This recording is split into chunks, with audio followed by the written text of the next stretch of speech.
Tim membuat prototipe handphone untuk pertama kali. Sebelumnya Jim Basili mengatakan kepada Mike punya waktu 8 jam, sehingga semalam lembur mempercepat proses. Hingga Doug bermimpi menjadi orang kaya. Paginya Jim Basili sudah tiba untuk pergi mempresentasikan handphone. Ketika bertanya, apa Doug ikut juga? Jim menolak dengan alasan Doug kikuk meletakkan penyedot WC di komputernya. Sampai di bandara, Mike ketiduran. Begitu Jim memanggil, membuatnya terkejut.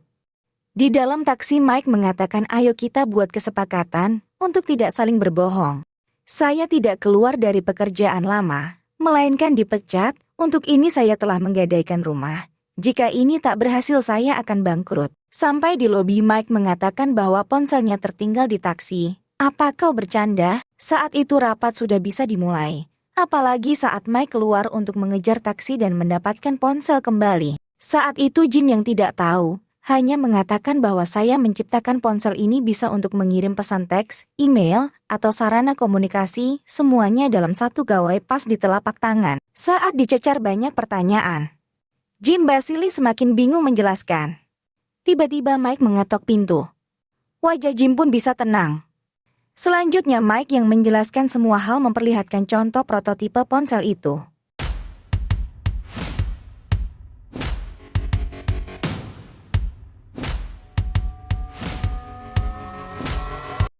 John Woodman mencoba mengetik dengan 2 jempol lalu bertanya, apa nama panggilan untuk ponsel ini? Jim dan Mike pun saling pandang. BlackBerry.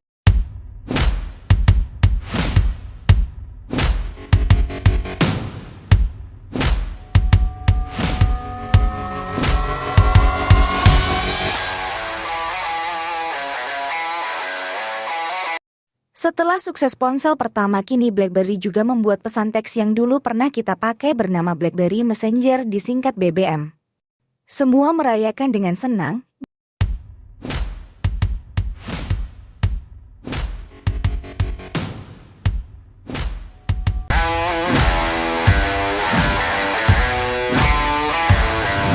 Di saat itu juga Carl dari pemilik Pampilot sangat terkejut ketika melihat suasana saat itu. Ketawa hingga terdengar oleh Jim Basili. Carl datang untuk membicarakan sesuatu. Ketika mereka bertiga ngobrol santai di kafe, Carl mengatakan ingin menggabungkan antara ponsel BlackBerry dengan Palm Pilot. Tetapi Mike keberatan karena tidak mempunyai kuasa penuh atas kerjasama ini seperti membuat desain. Namun Jim Basili memotong pembicaraan mereka. Karena Jim tahu bahwa Carl ini orang sukses akan bahaya jika dilawan. Hingga Carl pun tertawa kembali. Aku suka gaya kamu Jim. Waktu Doug menonton film di kantor. Tak lama kemudian, Jim dan Mike kembali ke kantor. Entah kenapa Jim merasa kacau dengan tawaran Carl Yankowski tadi. Doug bertanya kepada Mike, bagaimana cara menjual 500.000 ponsel lagi? Sementara server kita tidak kuat dan itu akan membuat mogok. Kelebihan muatan. Kala itu Jim emosi, ya kecilkan saja data itu. Katamu orang-orang ini teknisi terbaik dunia. Bukan terbaik dunia melainkan terbaik di Kanada. Mungkin tanya teknisi dari Motorola, Microsoft atau dari Google. Siapa lagi? Hubungi John Carmack. Jim meminta semua ponsel yang ada harus terjual ludah semuanya sebelum BlackBerry Q3 keluar. Singkat cerita Pak Jim pergi menuju kantor Google menemui Paul Stanos. Jim meminta Paul Stanos untuk bekerja di perusahaannya. Paul tidak bisa karena terikat dengan kontrak. Lalu Jim sanggup membayar pemutusan kontrak dan menawari gaji $10 juta. Selesai dari sana, menuju kantor teknisi Nintendo.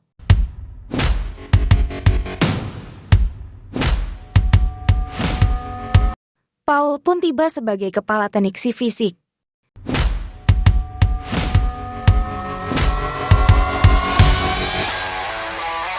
Saat itu saluran televisi dari Fox News mengabarkan layanan BlackBerry mengalami gangguan penundaan dalam mengirim pesan. Jim menghubungi Mike pakai telepon umum, hingga Jim kesal merusaknya. Aku sedang rapat pribadi Charles. Jim juga menawarkan bayaran $10 juta bekerja di perusahaan BlackBerry.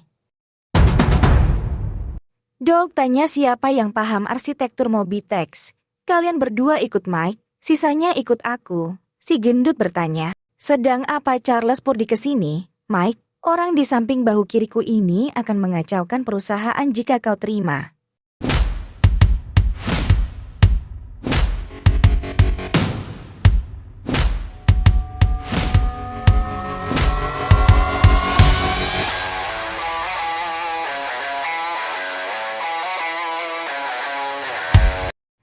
Charles Purdy, mulai saat ini kalian semua bekerja untukku. Jika pekerjaan ini tidak dikerjakan dengan cepat maka akan saya pecat hingga seisi ruangan ini menjadi kosong. Doug membawa DVD karena nanti malam movie night. Sesampainya melihat ruangan telah berubah menjadi sepi di sana, Doug heran, menghampiri Mike. Kita memang harus kembali bekerja. John, pemilik Verizon, meminta Jim mengakhiri kerjasama dengan BlackBerry karena banyak gangguan jaringan. Namun Jim langsung menemui Carl dari Pampilot. Tahun 2007 dalam rapat kita menguasai 30% Amerika Utara dengan peluncuran BlackBerry Bold sebentar lagi. Saat rapat, Doug kirim BBM ke Mike untuk cepat melihat presentasi dari produk Apple. Kami mempunyai terobosan baru, yaitu iPod, ponsel, internet, dan kami menyebutnya iPhone. Sementara ada 4 buah ponsel Motorola Key, BlackBerry, Palm Treo, Nokia E62 selalu ada. Semuanya memiliki papan ketik entah dibutuhkan atau tidak. Semua terbuat dari plastik. Kami datang menghilangkan semua tombol ini, menjadikan layar besar. Stan Sigman dari operator seluler AT&T juga datang. Pak Basili datang atas undangan Gary dari Liga Hoki Nasional. Hubungkan aku ke Chops Coliseum di Hamilton, aku ingin membelinya. Kukira kau membeli Pittsburgh Penguins saat berada di taksi.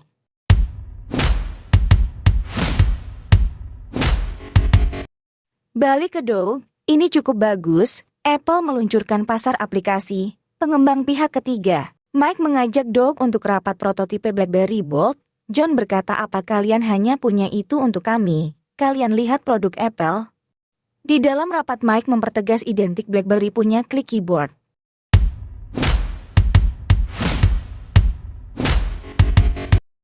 Kembali ke Jim berada di lapangan basket, aku ingin itu menjadi bilik pribadiku. Tidak bisa kami memiliki kontrak dengan klien. Batalkan saja, aku yang bayar denda. Sampai di kantor Mike minta tim membuat keyboard di layar jika ditekan bisa berbunyi klik. Namun Charles memotong pembicaraan, Mike kita buat perakitan di Cina. Doug menghampiri dia tidak setuju, namun Mike memarahi Doug tidak membantu. Kau benar-benar tak berguna. Saat itu Mike mendapatkan panggilan nomor baru dari sekuritas dan bursa.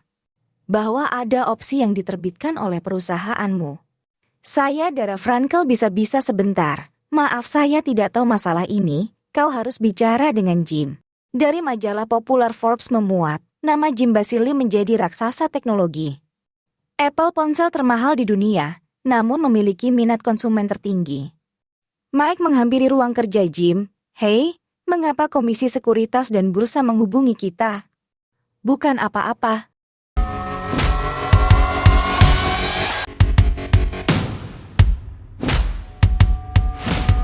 Jim ingin menemui Stan Sigman di ET. Kata kantornya berlibur ke Atlanta. Saat itu Jim dapat telepon dari Gary untuk rapat membicarakan pembelian Penguins di JFK. Dan batalkan rencana ke Atlanta menemui Stan. Setelah kejadian itu Doug Fregin menjual sahamnya di RIM.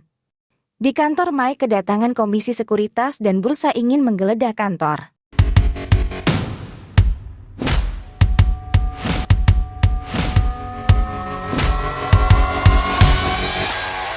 Sampai di JFK, Gary mengatakan kau tidak bisa membeli Penguins berdasarkan voting, pemilik lain tak memandangmu sebagai pribadi yang baik dan berintegritas. Di sana Jim sangat marah balik ke kantor. Apa ini tanda tangan Anda? Ya saya tidak tahu apa ini. Kemudian Mike menghubungi Pak Jim Basili, yang sedang sibuk ke sana ke sini untuk urusannya. Akhirnya Jim balik ke kantor.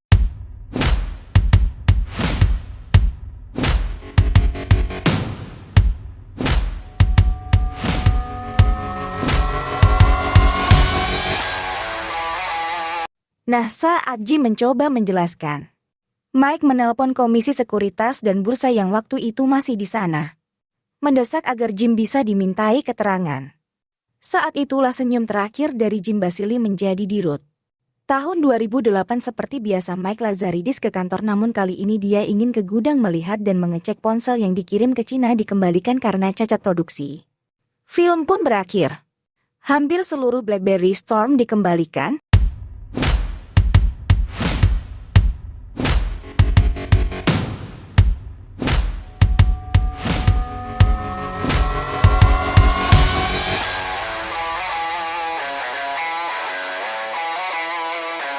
Verizon menuntut $500 juta kepada RIM untuk mengganti kerugiannya. Mike Lazaridis keluar dari RIM pada tanggal 22 Januari 2012. Jim Balsillie menghindari masa tahanan atas kasus manipulasi saham. Dog menjual sahamnya tahun 2007 dengan harga tinggi, dikabarkan kini dia menjadi orang terkaya. Pada dasarnya BlackBerry menguasai pasar 45%, kini akhirnya menjadi 0%.